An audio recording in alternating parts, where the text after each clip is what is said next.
नेता प्रतिपक्ष यशपाल आर्य पहुंचे रुड़की, पत्रकार वार्ता कर बताया कांग्रेस एकजुट। नेता प्रतिपक्ष यशपाल आर्य रुड़की पहुंचे, पत्रकार वार्ता करते हुए बताया कि मंगलौर विधानसभा उपचुनाव में कांग्रेस प्रत्याशी की ऐतिहासिक जीत होगी। रुड़की मंगलौर रोड स्थित होटल में आयोजित पत्रकार वार्ता में उन्होंने कहा कि भाजपा ने स्थानीय नेताओं को हाशिए पर पहुंचा दिया है तथा बाहर से आयातित एक ऐसे व्यक्ति को पार्टी का उम्मीदवार बनाया है जो मंगलौर क्षेत्र तथा यहाँ की जनता से बिल्कुल ही अनभिज्ञ है। उन्होंने कहा कि देश की जनता ने जहां हाल ही में हुए लोकसभा चुनाव में लोकतंत्र बचाने के लिए कांग्रेस इंडिया गठबंधन का साथ दिया है, वहीं मंगलौर क्षेत्र की जनता भी आपसी भाईचारा कायम करने एवं लोकतंत्र की मजबूती के लिए कांग्रेस प्रत्याशी के पक्ष में ही मतदान करेगी।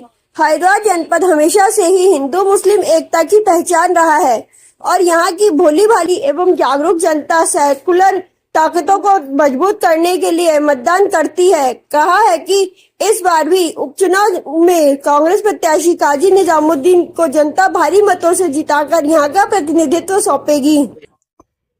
देखिए, कांग्रेस एकजुट होकर इस चुनाव में पूरी ताकत के साथ, पूरी शक्ति के साथ लड़ रही है और जिस तरह का वातावरण देखने को मिल रहा है कि कांग्रेस की विजय निश्चित होगी, ऐसा मेरा मानना है। यहाँ के महान मतदाताओं ने जिस तरह से लोकसभा के चुनाव में भारी मतों से हमारे लोकसभा के प्रत्याशी को विजयश्री दिलाई और जो हमारे सिद्धांत है, जो हमारे मूल्य है, जैसा मैंने कहा कि हमारी विचारधारा है और सबको साथ लेके चलने की सर्वधर्म समभाव की विचारधारा है और हरिद्वार अपने आप में एक मिसाल है, कौमी एकता की, भाईचारे की, सर्वधर्म समभाव की मिसाल है। मुझे यकीन है कि एक संदेश पूरे प्रदेश में, पूरे देश में जाने जाएगा। इस चाहे बद्रीनाथ का चुनाव हो, चाहे मंगलौर का चुनाव हो। मैं मंगलौर में भी आया हूं और बद्रीनाथ भी मैंने देखा है, करीब से देखा है कि जनता ने मन बना लिया है बदलाव का और जिस तरह से पूरे प्रदेश में भ्रष्टाचार, कानून, गिरती हुई कानून व्यवस्था, नदी नाले जंगल सब बेच दिए गए हैं और भ्रष्टाचार की सारी हदें पार कर दी गई है। विकास अवरुद्ध हो चुका है और जो किसान है आज भी मायूस हैं। इन्होंने कहा था कि हम 2022 तक किसानों की आय को दुगना करेंगे। क्या आय दुगना हुई है? आज न्यूनतम समर्थन मूल्य के लिए किसानों ने आंदोलन किया और 750 से लगभग हमारे किसानों को अपने प्राणों की आहुति देनी पड़ी। सरकार तानाशाही तरीके से सरकार चलाना चाहती है पूरे प्रदेश और देश भर में, लेकिन मुझे यकीन है कि इस चुनाव में हम विजयश्री हासिल करेंगे। मैं यहाँ के महान जनता को, यहाँ की आवाम से यही निवेदन करने के लिए आया हूँ कि मंगलौर किसी हमारे कांग्रेस के निजामुद्दीन साहब का चुनाव है। इस चुनाव में पूरे प्रदेश की निगाहें हैं, देश की निगाहें हैं।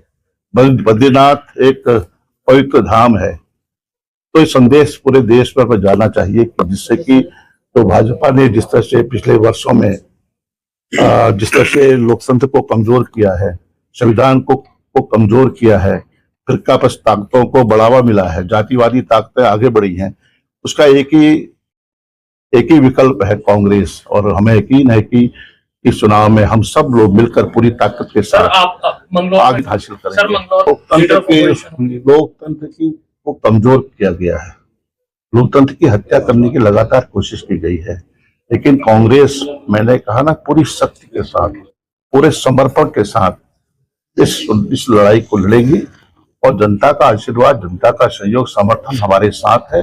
कोई ताकत, चाहे वो सरकारी मसीदी का दुरुपयोग करने की मंशा हो, चाहे वो धनबल का इस्तेमाल करने की उनकी नियत हो, कामयाब नहीं होते। लोकतांत्रिक तरीके से माने लोकतंत्र सबसे, हम आज लोकतंत्र को बचाना है। लोकतंत्र बचेगा तो देश बचेगा।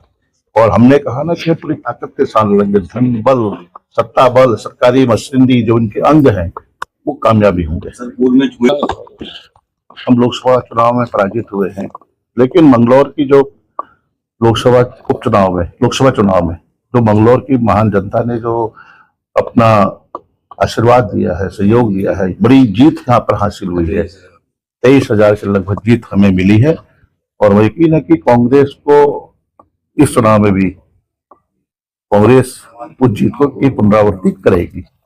देखिए, उपचुनाव जो मंगलौर का होने जा रहा है उसमें काजी निजामुद्दीन जी कांग्रेस की तरफ से प्रत्याशी हैं और सबसे मजबूत प्रत्याशी के तौर पे वो खड़े हुए हैं और उनको जिताने का कार्य हर कांग्रेसी नेता, हर कांग्रेस कार्यकर्ता एकजुट होकर करेगा। और आप देखिएगा भारी बहुमत से काजी निजामुद्दीन जी अपना इलेक्शन, ये बाई इलेक्शन जो है जीत कर आएंगे।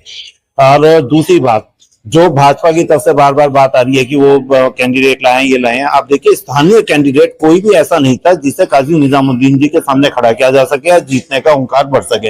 इसलिए उन्हें बाईपोर्ट जो है, मतलब उन्हें बाहर से ही कैंडिडेट लाना पड़ा और पहले उसको भाजपा ज्वाइन करानी पड़ी, फिर उसको उनके सामने खड़ा करना पड़ा। तो जैसे कहते हैं ना, बलि का बकरा किसी को बनाना, तो वो कार्य जो है उनके सामने काजी निजामुद्दीन जी के सामने करने का कार्य जो है भाजपा ने किया है। तो आप बिल्कुल मान सकते हैं इस बात को देखते हुए, सारी परिस्थितियों को देखते हुए, काजी निजामुद्दीन जी जो है मंगलौर उपचुनाव जीत रहे हैं और भारी बहुमतों के साथ जीत रहे हैं।